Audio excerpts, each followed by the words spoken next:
बहुत सारा भगवान को नहीं चाहिए।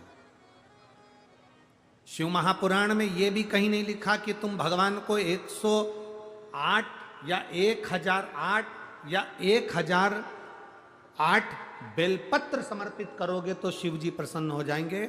शिव महापुराण की कथा तो यहां तक कहती है, एक बेलपत्र की पत्ती को आप अगर बीच में से, ये एक बड़ी पत्ती, उसके बीच में दो पत्ती और दो पत्ती के बीच में जो गैप है, बीच पत्ती में, इस पत्ती और दो पत्ती के बीच में जो जगह है, अगर आप इस पत्ती को यहां से स्पर्श कर कर,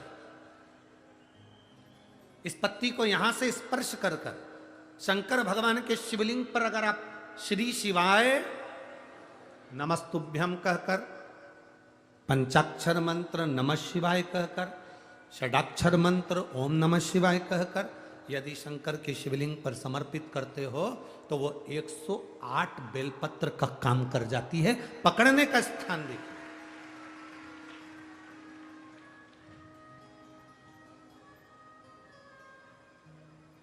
ये स्थान की बड़ी मूलता है, जो थोड़ा सा समझेंगे अपन, थोड़ा ध्यान देंगे तो ये जो ये स्थान है ये बड़ा मूल माना गया। बेलपत्री की बड़ी पत्ती, नीचे की दो पत्ती, उसके बीच में जो खाली डंडी जो दिख रही है, इसको अगर पकड़कर बेलपत्र समर्पित कर रहे हैं तो 108 बेलपत्र के बराबर हमें फल प्राप्त हो रहा। 108 बेलपत्र। और समझिएगा, मान लो आपके पास में ना पीला चंदन है, ना लाल चंदन है, ना अक्षत है, ना पुष्प है, ना कोई सामग्री है, ना दिया है लगाने के लिए। शंकर जी के मंदिर में लोटा भर के जल लेकर गए हो, आज तुम्हारे पास में हो सकता है जल भी नहीं है, लोटा भी नहीं है, तो जिस शंकर जी का दर्शन करने गए हो उन्हीं की बेलपत्र को उठाओ और बेलपत्र को उठाने के बाद पहले अपने हथेली पर रखो, अपना हाथ रखकर बाबा से प्रार्थना कर कर बेलपत्री की मध्य पत्री, आगे वाली पत्ती को पकड़कर अगर वो बेलपत्र हम शिव जी को समर्पित करते हैं तो हमारा पीला चंदन, लाल चंदन, दिया सब बाबा को समर्पित हो जाता है उस बेलपत्री में। एक बेलपत्री का सुख हमारे जीवन का एक आनंद दे देता है। हम तो यहां तक कहेंगे, अगर कभी जिंदगी में तुम्हें लगे कि गुरुजी मेरा पैसा फंस गया नहीं मिल रहा है, या मेरा पैसा अटक गया नहीं मिल रहा है, या मेरा घर में धन नहीं है, बहुत तकलीफ की जिंदगी चल रही है, आप ये बेलपत्री का जो दो पत्ती है ना, ये दो पत्ती इस जगह से पकड़कर, आपको लग रहा है कि पैसा नहीं है, काम बहुत बड़ा अड़ा है, बेटे की शादी, बेटी की शादी, या मकान या दुकान, कोई काम अड़ गया, ये दो बेलपत्री की पत्तियों को पकड़कर अपनी कामना कर कर शिव जी को समर्पित करो और एक लोटा जल बाबा को चढ़ाना प्रारंभ करो। 20 से 22 दिन इंतजार करना, मेरा बाबा हाथ पकड़कर कुबेर भंडारी भंडार जरूर भरेगा।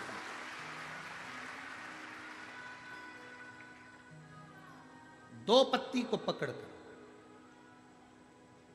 लोग कहते हैं ब्रह्मा विष्णु महेश हैं बेलपत्री में, शिव जी के 3 नेत्र हैं बेलपत्री में, शंकर भगवान के त्रिशूल की 3 कोर है बेलपत्री में। हम कहते हैं अभी थोड़ा आप स्मरण करेंगे, अगर आप शिव महापुराण को अच्छे से पढ़ेंगे तो आपको ज्ञात होगा, कुबेर को धन देने वाले कौन है? बोलते जाओ जरा जमकर, कुबेर भंडारी, कुबेरेश्वर महादेव, मतलब शिव शंकर कुबेर को धन देते हैं। जिस समय पर भगवान विष्णु संपूर्ण विश्व के कल्याण के कार्य करने लगे, कुछ नहीं हाथ में रहा, तब लक्ष्मी से उन्होंने धन लिया। आपने उन्होंने तिरुपति बालाजी की कथा सुनी होगी, लक्ष्मी से धन लिया। लक्ष्मी इन जीवों के कल्याण के लिए तो मुझे धन दे दे, लक्ष्मी ने धन दिया। एक दिन नारायण ने पूछ लिया लक्ष्मी से, लक्ष्मी मैं नारायण, मेरे पास भी संपदा की कमी नहीं, पर तेरे पास लक्ष्मी इतनी संपदा कहां से आती है? तेरे पास इतनी संपदा कहां से आती है? लक्ष्मी जी कहती हैं, मेरी मां ने, मेरे पिता ने मुझे केवल एक ही बात सिखाई थी, किसी के आगे हाथ नहीं फैलाना है, शंकर की स्तुति करना है। लक्ष्मी जी कहती हैं, जब मुझे जरूरत पड़ती है मैं कुबेर को साथ में लेकर पहुंचती हूं। बेलपत्री की ये बीच वाली पत्ती है शिव, माता लक्ष्मी और कुबेर, उन दोनों के सामने हाथ पसार कर कुबेरेश्वर महादेव से मांग रहे हैं, भगवान शंकर से मांग रहे हैं। लक्ष्मी जी कहती हैं, वो शिव मुझे प्रदान करते हैं दोनों हाथों से, और मैं वो लेकर आती हूं जनमानस के कल्याण।